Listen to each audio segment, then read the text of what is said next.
Welcome to unit fight junkie में आप सभी का स्वागत है। आज है तारीख 2 नवंबर और सारी बुरी अच्छी और टुच्ची खबरों के साथ हम आपके सामने हैं। मोस्टली खबरें टुच्ची ही होती हैं। अगर कोई इंपॉर्टेंट चीज़ होती है तो मैं उसमें डिटेल एनालिसिस करता हूँ। अगर आप इस चैनल में पहली बार आए हैं तो अभी सब्सक्राइब करिए और बेल आइकॉन पर क्लिक करिए, क्योंकि ये कॉमेडी स्पोर्ट का सबसे बेहतरीन चैनल है। आप भरोसा करिए, अगर आपको लगता है कि वीडियो देखने के एंड में आपके पास नॉलेज पहले से ज़्यादा नहीं है तो आप अनसब्सक्राइब कर सकते हैं और डिसलाइक भी कर सकते हैं, है ना। आज़ाद मुल्क है, आज़ादी का उपयोग कीजिए। ठीक है, चलते हैं आज की खबरों पे। एक बार फिर से रिक्वेस्ट है, सब्सक्राइब करिए और लाइक करिए। सबसे पहली खबर जिसके बारे में हम बात करने जा रहे हैं वो खबर है इयन गैरी को लेके। इयन गैरी को उसकी टुच्ची हरकतों की वजह से एक और जिम से निकाल दिया गया है दोस्त। देखो, कभी कभी आप ना, जैसे कि दो तीन लोग हैं। चेल शनन बहुत अच्छा इंसान है, मैं जानता हूँ कैसे। क्योंकि किंग मो, आप लोग नहीं जानते हैं किंग मो को, शायद जानते होंगे। किंग मो वॉज वेरी गुड फाइटर और अभी बहुत अच्छा ट्रेनर है एटीटी में। किंग मो को एक बहुत बड़ी चोट लगी जिससे लग रहा था कि उसका कैरियर खत्म हो जाएगा। तो चेल सनन ने क्या किया, चेल सनन ने उसको चेक भेजा उसके घर पे और उसको फ़ोन करके बोला कि ये पैसा है, रखो। वैसे भी मैं इसको यूज़ नहीं करता, मैं स्पॉन्सर मनी से ही सारा काम चलाता हूँ। ठीक है ना। वापस अगर हो करना हो तो कर देना, नहीं करना हो तो मत करना, कोई दिक्कत नहीं है। ठीक है। और चेल सनन ने ये बात किसी को नहीं बताई, किसी को नहीं। ये बात लोगों को कब पता चली, जब एक्चुअल में किंग मो जो है बेलाटोर में था, चेल सनन भी बेलाटोर में था और लोगों ने बात करने चालू कर दी कि क्यों ना किंग मो और चेल सनन की फाइट हो। तो किंग मो ने कहा कि मैं चेल सनन से कभी फाइट नहीं करूंगा because he is a real man. और फिर उसने ये बताया कि चेल सनन ने उसको मदद करने की कोशिश की। ठीक है। एक एग्जाम्पल। अब मैं ये क्यों बता रहा हूँ आपको, क्योंकि चेल सनन का जो परसोना था, जो टीवी में वो आपके सामने आता था, आप में से पता नहीं कितने लोग उस समय देखते थे नहीं देखते थे। He was a villain, right. Anderson Silva was, actually Anderson Silva, Wanderlei Silva, दोनों, both of these were kind of heroes and Jason was villain, right. ऊट पटांग चीजें बोलता था, है ना।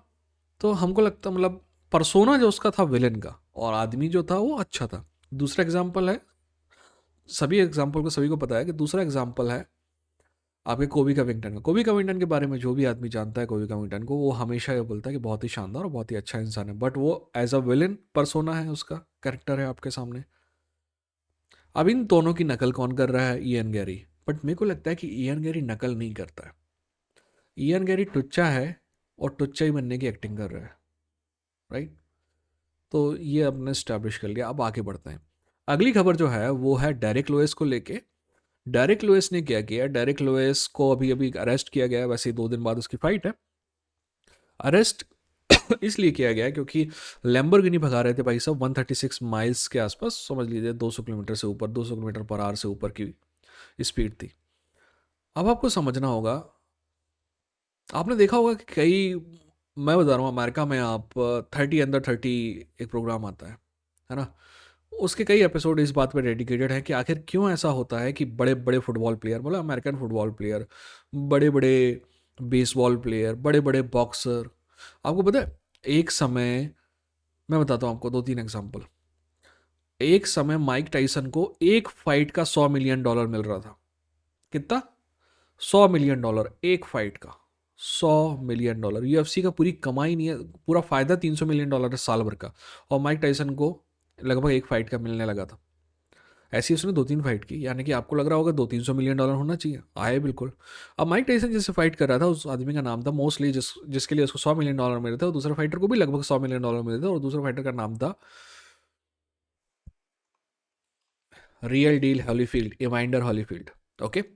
एक समय इवाइंडर हॉलीफील्ड के पास भी $400 मिलियन थे। ठीक है। आज इवाइंडर हॉलीफील्ड के पास कितने हैं? मेरे ख्याल से ज़्यादा से ज़्यादा $1 या $2 मिलियन। माइक टाइसन के पास कितने हैं? वो ज़्यादा से ज़्यादा $10 या $11 मिलियन। ऐसा क्या हुआ? ये दोनों के दोनों फाइटर जो हैं बैंकरप्सी घोषित कर चुके हैं, राइट, अपने आप को दिवालिया घोषित कर चुके हैं। बड़े बड़े जो फुटबॉलर हैं अमेरिका में जो है वो कर चुके हैं। पता है क्यों? क्योंकि जैसे ही इनका कैरियर खत्म होता है ना, इनके पास पैसा भी खत्म हो जाता है। कारण ये होता है कि जब इनके पास कैरियर होता है ना, तो ये उसी ऐसी ही टुच्ची हरकतों में पैसा खर्च करते हैं। आप बताइए मुझे कि what is the point of buying an Lamborghini? To show of.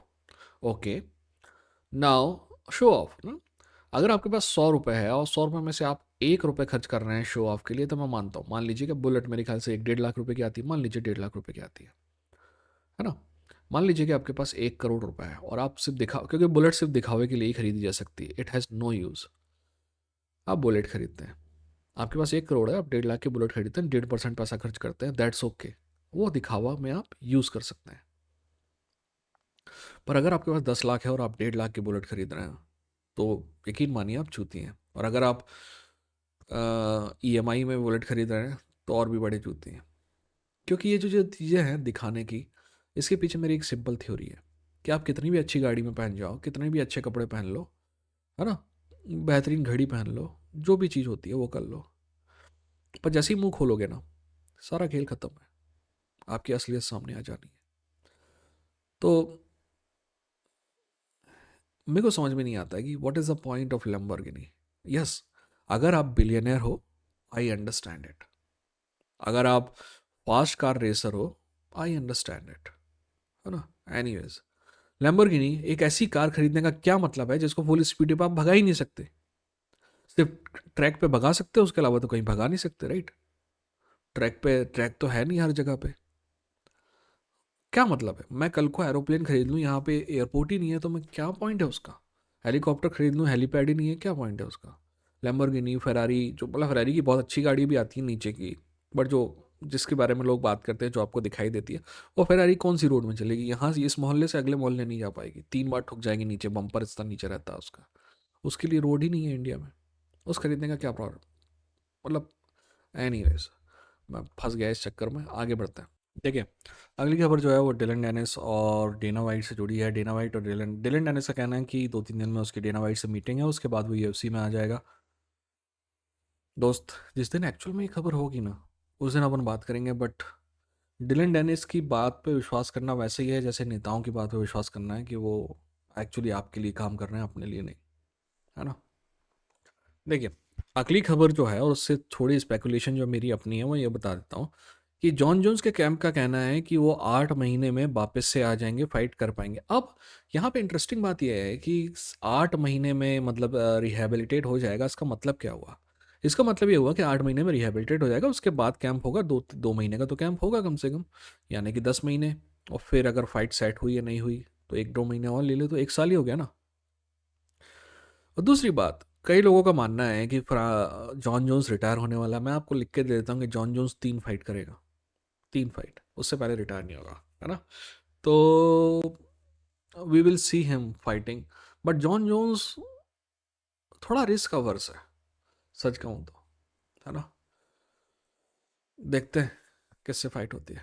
अब अगली खबर जो है वो हबीब से लेके है, बट हबीब के साइड से नहीं है. एक्चुअल में आप सभी को बताया, अगर वैसे मेरे चैनल में वीडियो है, आप जाके देख सकते हैं. यूएफसी के खिलाफ एक क्लास एक्शन लॉ सूट चल रहा है जो पुराने फाइटर्स ने लेके आया है. तो उसमें क्या होता है कि अमेरिका में, इंडिया में भी, अगर जो क्या कहते हैं उसको, डिस्कवरी जो होती है वो दोनों साइड को प्रोवाइड करनी पड़ती है. तो यूएफसी ने सारी डिस्कवरी प्रोवाइड किया, तो उसी में हबीब का भी कॉन्ट्रैक्ट है जो लीक हो गया है. और उस कॉन्ट्रैक्ट के हिसाब से 2013-14 के आसपास हबीब को कितना मिल रहा था, 21,000 $21,000 to show and $21,000 to win. और फिर ऊपर जाके वो $30,000 टू शो और $30,000 टू विन. और फिर एडसन बर्बूसा की फाइट के आसपास उसको लगभग $80,000 मिलने लगा था to show and $80,000 to win. और एंड में जो कॉनर मैगरेगर वाली फाइट है, उसकी बेस पे उसमें $2 मिलियन थी, और अगर पेपर व्यू पे भी मिला लें तो $4 मिलियन से ऊपर नहीं गया होगा. मैं ये सब क्यों कह रहा हूँ, मैं ये सब ये कह रहा हूँ कि फ्रांसिस नगानू एक फाइट में इतना कमाया है जितना हबीब जैसा डोमिनेंट फाइटर अपने पूरे यूएफसी में करियर में कमाया है. एक्चुअल कमाई यूएफसी हबीब की बहुत ज़्यादा है, मेरे ख्याल से $100 मिलियन से ऊपर है. बट उसमें बाहर की चीज़ों का बहुत ज़्यादा हिस्सा है, सिर्फ यूएफसी की जो फाइटर पे है उसका हिस्सा इतना ज़्यादा नहीं है, ठीक है ना.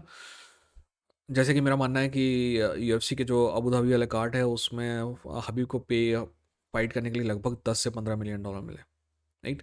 पर उसमें यूएफसी का हिस्सा $5 मिलियन था, बाकी जो हिस्सा था वो अबू धाबी की गवर्नमेंट दे रही थी. तो आपको समझना होगा कि यूएफसी आपको बेहतर फाइट देता है, बट जो लोग फाइट में इन्वॉल्व हैं वो कोई मुर्गे नहीं है, राइट, जो आपके लिए लड़ रहे हैं.